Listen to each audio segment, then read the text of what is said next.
We have to somehow or another think of other people's children the way we think of our own families, and find ways,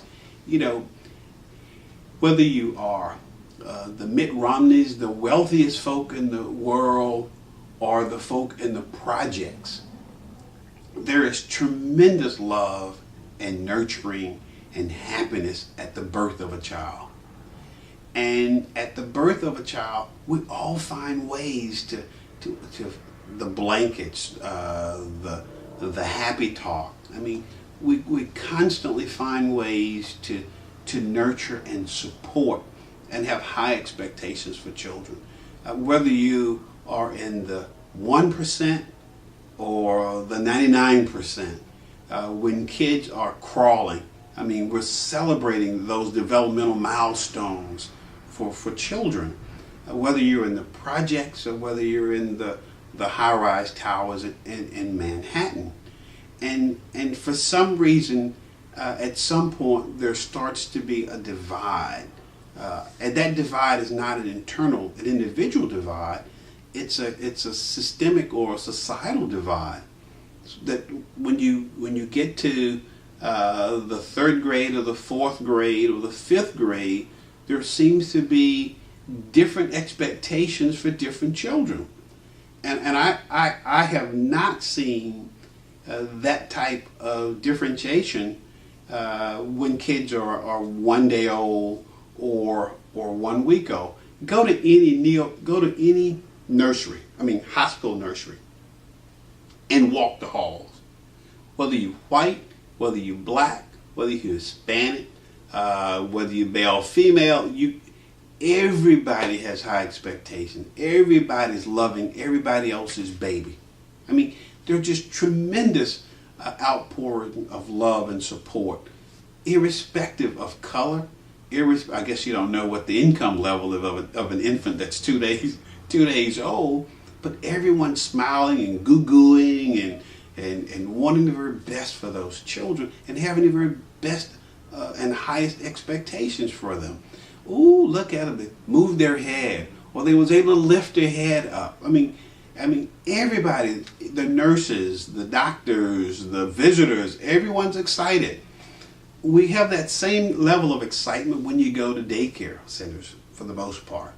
Everybody's playing and having a good time and just full of joy. And teachers and parents, in fact, the wealthiest parents, and I tell this story sometimes, the wealthiest parents, okay, go to a daycare center or have the nanny in the house. They're interacting with their kids every day. Every day. The poorest parent, whether in the house or the daycare center, is interacting with their kids every day. They're going to pick up their kids, from the daycare center, or they're going to give the baby to the nanny if you in a high rise in Manhattan. So there's contact, high expectations, nourishment, just the best of everything. Somewhere along that spectrum of growing up, the community somehow or another gets involved I would hope at a very hopeful, positive level and method, but there seems to be a different expectation.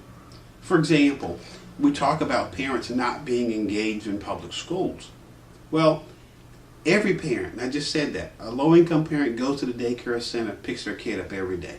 That means they have interaction with the school. That means they're talking to the teacher every day.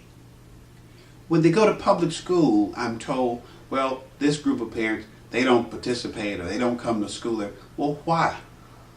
Why not? They participated for every day in subsidized daycare. Now they go into public school and they don't participate? Did we do something? Did the system do something to cause that lack of participation? We have to start asking questions when we start to see a divide. when you see children not being as successful or families not being as successful, when you start seeing that bright light go out. I mean, could you imagine Colin's eyes when I said, wow, that's great, when he was trying to tie his shoes? His eyes were like spotlights. I mean, they were bright. And most children that you interact with at a very early age, at the preschool level, they're like sponges. I mean, I can take a youngster whose family's making $200,000 a year, that's 2 years old, by McDonald's or Hardee's, and those youngsters will say, that's Hardee's, that's McDonald's, okay? I can take the same youngster that's 2 years old from the projects or low-income community by Hardee's and McDonald's, and that same 2-year-old will say, that's Hardee's and that's McDonald's, okay? Life is very relevant, I guess, at that age, because you know what's important to kids, and they remember, they learn. Whether it's tying your shoes or getting something from Hardee's or McDonald's. We as a society, I think, put this artificial barrier on some children or some families. And I'm not real sure where these artificial barriers come from. But by putting barriers out over these children, you start to see, you know, some differences. You know, if a youngster hasn't been to France and you start talking about France in school, some kids will have some reference points and some kids may not have reference points. That's just simply because of how we deliver France to kids. We can deliver France to kids who've been to France, and we can deliver France to kids who've never been to France. And they both could have wonderful experiences in the classroom. We sometimes deliver, I think, new information in such a way that will start to divide, put one kid down versus the other kid, or put one student down versus the other student. And I think that is not what you do as a parent or as a caring community. You find ways to make sure that all youngsters are having that same enjoyment, learning experience, although it may be a little bit different how that experience is delivered, but they end up coming away enjoying whatever that lesson happened to be, whether it's math or reading or biology or foreign language or physical education.